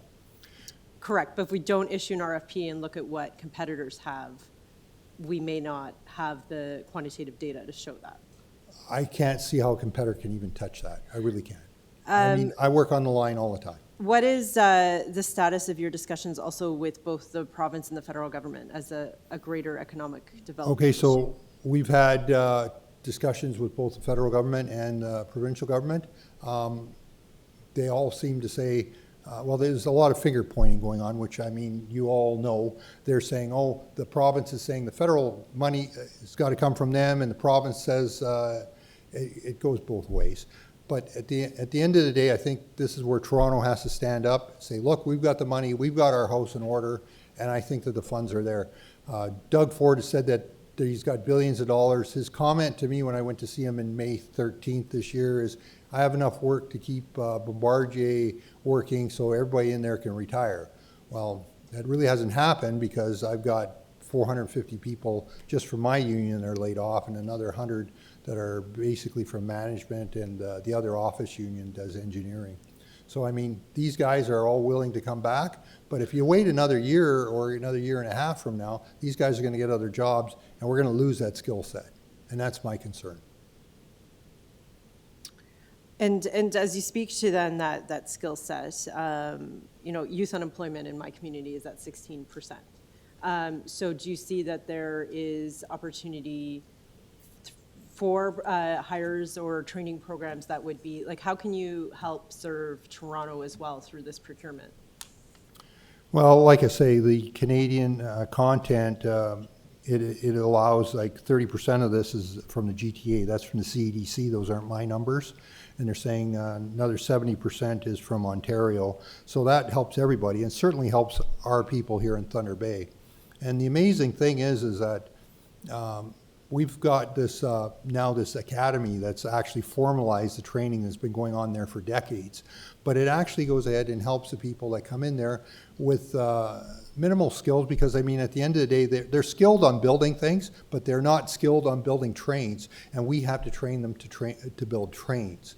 And that's something that there is no course at a university or a college for, and we're taking care of that in Thunder Bay, in our academy there, and it's amazing that how well the results are coming out of that.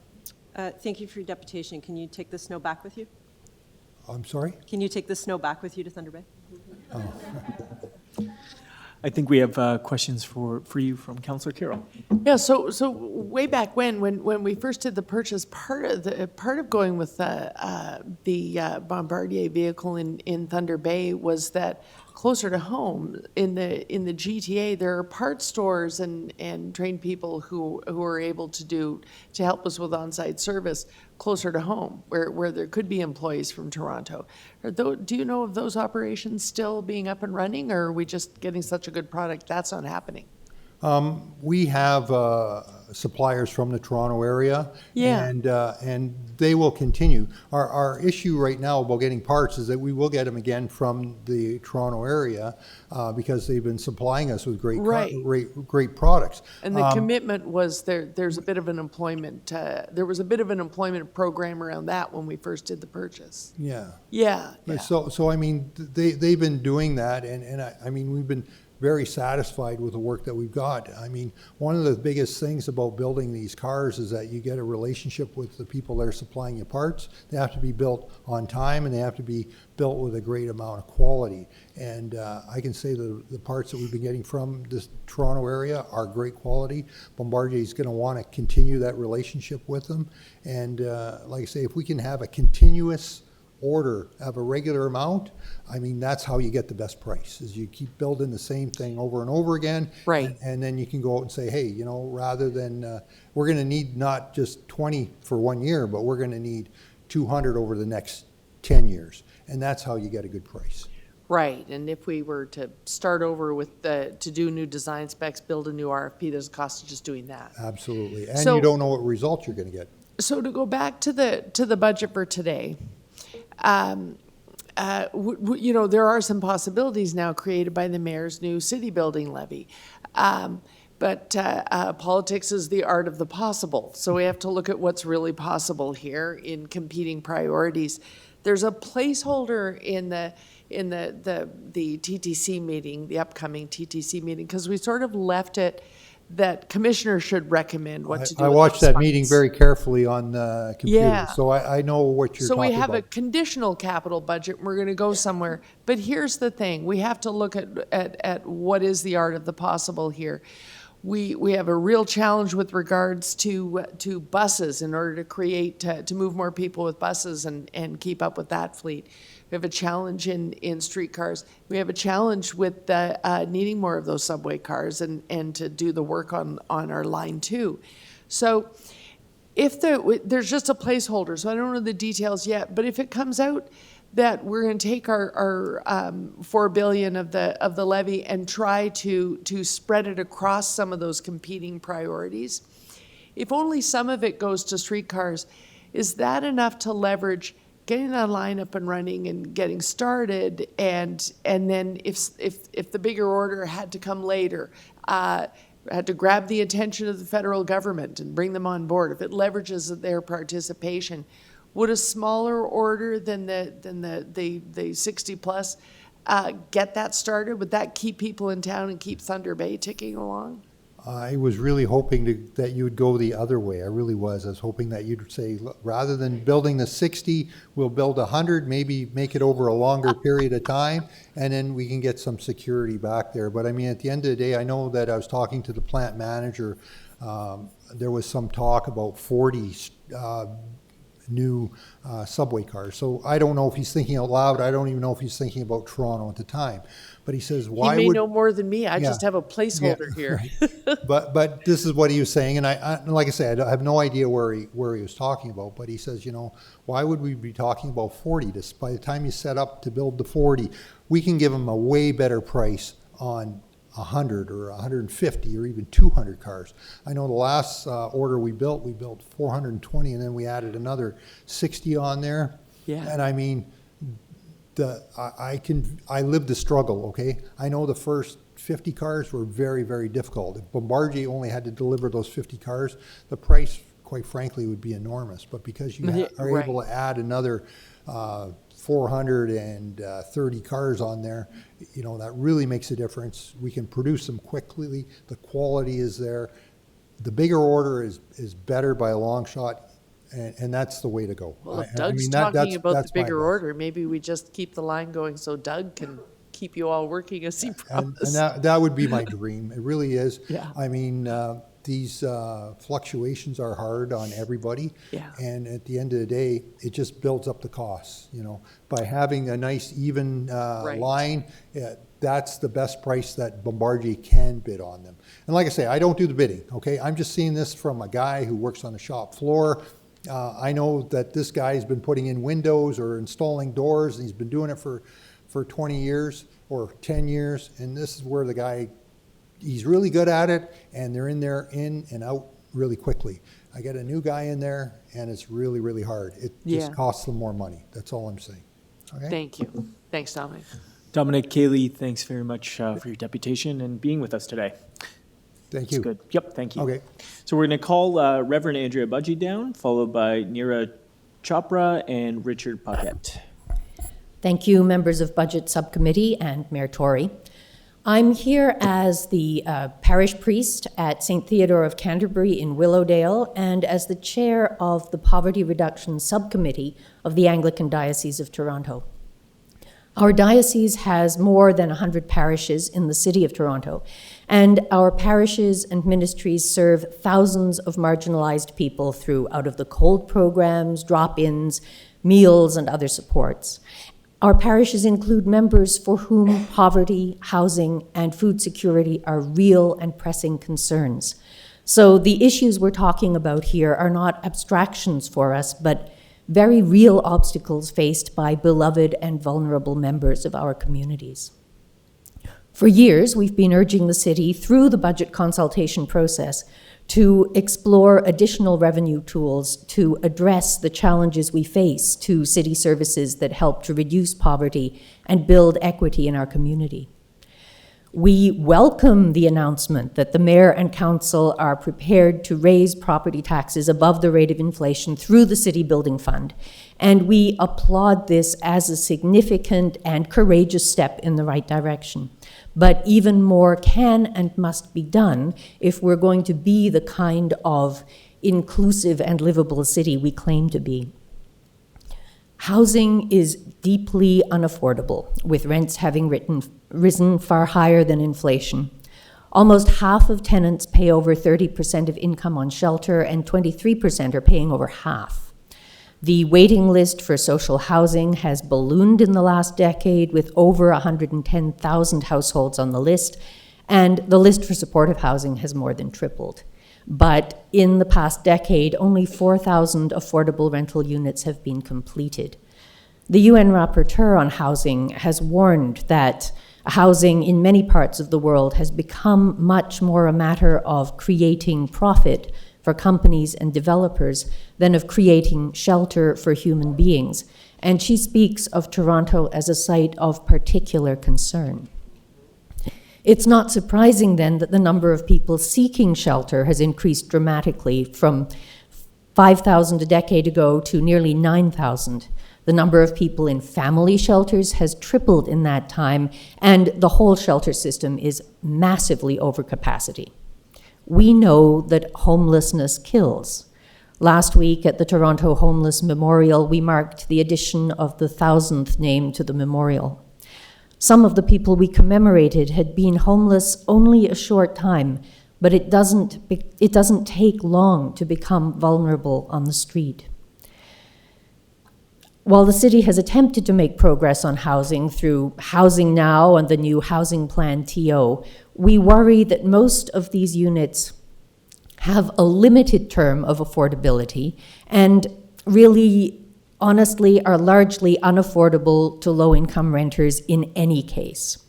We urge the city to create incentives that prioritize nonprofit and cooperative housing providers who can provide deeper and more permanent affordability for housing.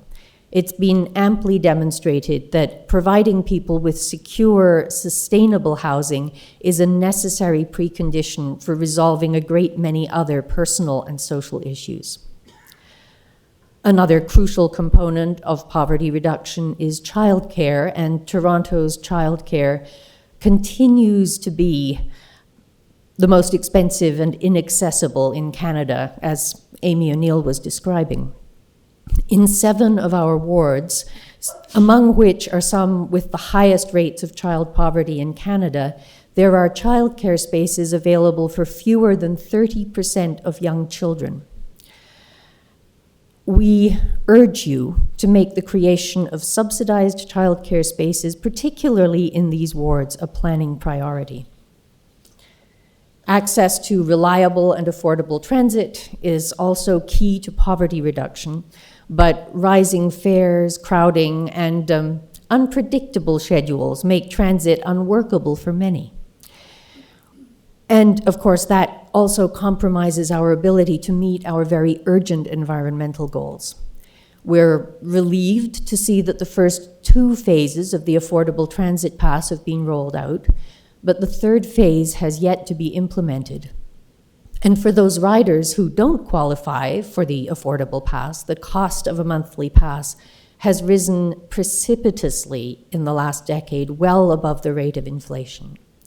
We urge Council, therefore, to reintroduce a $60 vehicle registration tax and to dedicate that revenue toward TTC funding and the implementation of other climate initiatives like those proposed by the Toronto Environmental Alliance. There are other revenue tools which the city can explore to create more funds for addressing these issues. A vacancy tax has been used to good effect in Vancouver and has been proposed by Deputy Mayor Ana Bailao. There are estimated to be tens of thousands of units standing vacant in Toronto. Reverend, could I ask you for your final thought? Another revenue tool could be the introduction of a higher rate of municipal land transfer tax, such as the 3% on the sale of homes over $3 million. Revenue from both these last named sources should be applied toward the creation of more affordable housing. We need to have a city in which all of us can live. Thank you for the opportunity to speak. Thank you for the deputation. We'll see if we have any questions. I think we're good. Thanks for joining us, Reverend. Thank you very much. Okay, next we have Neera Chopra, followed by Richard Parquet and Annette Campagnaro. Neera, thanks for joining us. You will have 5 minutes, and I'll turn the podium over to you. Thank you, Councillors Bradford, Carroll, McKelvey, and other members of council. As you've said, my name is Neera Chopra, and I am a volunteer on the boards of both the Toronto Arts Council and Toronto Arts Foundation. I'm here with my fellow Toronto Arts Council board member and vice chair of the Toronto Arts Foundation, Richard Paquette. And also we have Susan Wright with us here from Toronto Arts Council in case you have any questions at the end. Thank you for taking the time to hear us and so many others today. And thank you in particular, councillors, for all the work that you're doing to support increased arts funding. Throughout the year, we've been delighted to see you, Mayor Tory, out at countless arts events and hear you speak about the importance of the arts and your commitment to work with us in this sector. In this time of growth at home, yet instability around the world, it is essential that our vision of Toronto be both bold and inclusive. For this reason, TAC and Toronto Arts Foundation are enthusiastic partners in the city's Year of Public Art 2021. Indeed, there can be few areas of the city investment that will be as effective in meeting all sides of the ledger of public benefit: economic development, community engagement, and improving the quality of life for our residents, just to name a few. Our mayor has characterized a vibrant arts sector as a jobs magnet, recognizing that the talent and innovative workforce needed to power our business sectors, who can choose to live anywhere, are opting for Toronto because of our inclusive and creative neighborhoods. Simultaneously, Toronto's artists and organizations create local programming that engage youth, reach into underserved communities, and provide opportunities for meaningful participation. I've been on the board of Toronto Arts Council now for 5 years, and I've been incredibly proud of what we are accomplishing. Last year, TAC adjudicated 2,440 applications and dispersed approximately $18.8 million in grants to approximately 920 arts organizations and individual artists. With grants funds equivalent to just $6.70 per Torontonian, we're achieving incredible impact. And we hope to do so because almost 90% of Torontonians believe that Toronto is one of the best places to live, especially with arts. Richard? Thank you, Neera. I repeat, with grants funds equivalent to just $6.70 per Torontonians, no doubt much has been achieved. And yet it's not enough. For every individual artist that receives a TAC grant for $5,000 or $10,000, there are 4 others whose applications cannot be supported. And even more troublesome than precarious incomes are the exceptionally high cost for artists to live in our city. Toronto Arts Foundation recently published a new arts stats booklet, the most recent in its popular public opinion series on the arts. It documents the extent to which Toronto's artists are struggling. Over half of Toronto's artists make less than $30,000 per year, well under the living wage for our city. Not only do they have disproportionately low incomes, they also face disproportionately high costs to live in Toronto. This is because most artists have to pay for workspace on top of the usual rent, and most continue paying for essential training throughout their career. These realities have led as many as 73% of Toronto's artists to consider leaving the city. I repeat, close to 73% of Toronto artists are contemplating leaving the city, which is interesting because, on the other hand, it's a disturbing fact when 89% of Torontonians believe that the arts make Toronto a better place to live. I know that Toronto cannot afford to lose its artists. So yes, we encourage Budget Committee to approve the staff recommended arts budget increase, including $500,000 to TAC. But please, we can't stop there. In fact, it's only the springboard from which to start. We urge the city to continue to work with us to reduce space costs for artists and nonprofit arts organizations. Toronto's support for the arts and culture sector still lags behind other comparable cities. Yet art and culture is a heartbeat of Toronto. It's what gives Toronto its pulse and energy. Therefore, any opportunity to increase arts funding is crucial to a healthy and vibrant city. It's money well spent. Thank you very much for your time and for your attention. Great, thanks, Richard. Thanks, Neera. See if we have any questions here. I think we're all good. Thank you very much for being here. Appreciate the deputation. Thank you. I'm going to have a motion here to just carry us past 5 for one more deputation so we can get in before the break. Extend past 5 for the next deputation. Everyone okay with that? Very good. So we will be able to do Annette Campagnaro. So Annette, thank you for joining us. Hello. You have 5 minutes and I'll turn it over to you. Okay, I am here to talk about school nutrition programs. I am the student nutrition coordinator at Beverly Heights Middle School, which is in Ward 6, just off of Jane Street. It borders Ward 7 also, so our students come from Finch and Keele, Keele and Shepherd, Jane and Finch, and down to the Toronto Plaza Hotel at Jane and Wilson. I serve a morning meal that consists of fruit and vegetables, whole grains, and protein. My kids' favorites are apples and cucumbers, and with that they would have cheese, milk, or yogurt, and they would have whole wheat bagels, cereal, or whole wheat scones. I serve 250 students, and the number grows each time a student knocks at my door. I have 37 allergies and 27 halal diets. The level of need at my school is very high. Less than 50% of my parents were actually able to contribute financially. Of them, they mostly gave $20, $5, and $10. One of my students offered me a loonie from his own piggy bank to join the program, which of course I've declined, making it perfectly clear that all the students are welcome to join, regardless of their financial contribution. Some of my students also knock at my door later in the afternoon as well, because they haven't had lunch. I also have teachers knocking on my door, recognizing the difficulty in teaching children who are hungry.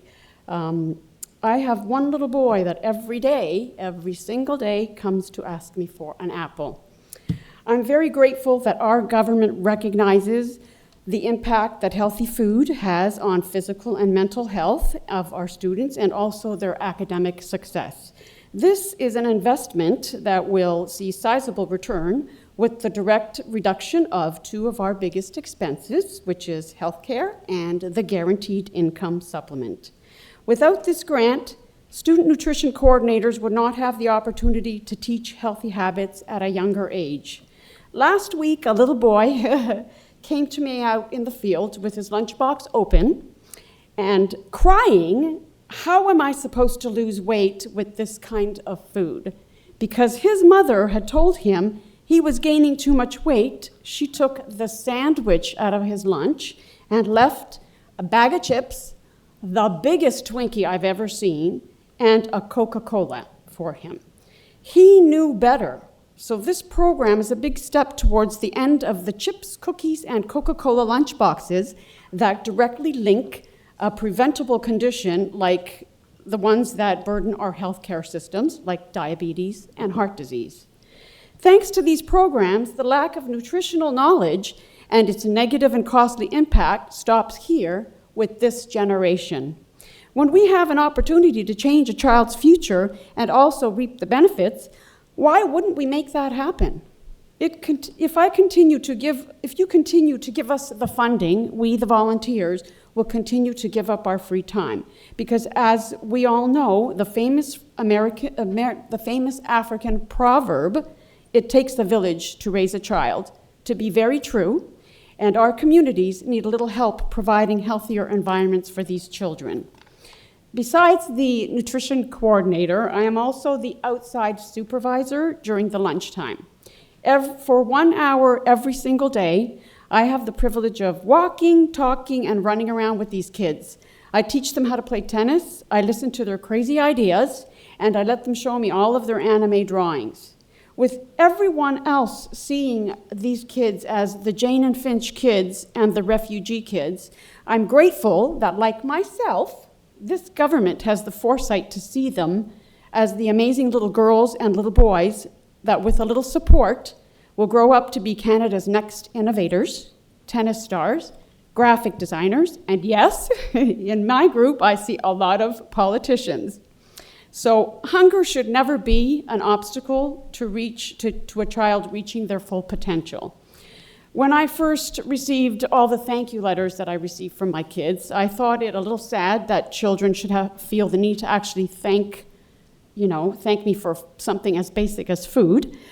You should know that there are children very grateful for this program and consider it a gift. So on their behalf, thank you for the food you give them and also for letting me speak here today. Wonderful. Thank you for the deputation, Annette. Do we have any questions from committee? Okay, we're all good. Thanks for coming down today. At this time, we have a balance of 9 speakers from the 3 o'clock session. We are going to recess from 5 to 6, and then the remaining speakers from the 3 o'clock session will go first in the order in which they are on the list here. So I just have a motion here to that extent, that we recess until 6, and speakers registered will be heard. All in favor? Very good. We will see you back here shortly, 6 o'clock. Thank you.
Hi, everyone. If you could possibly clear out the chamber so we can get it locked, it'll be reopened before the meeting starts at 6 o'clock. Thank you very much.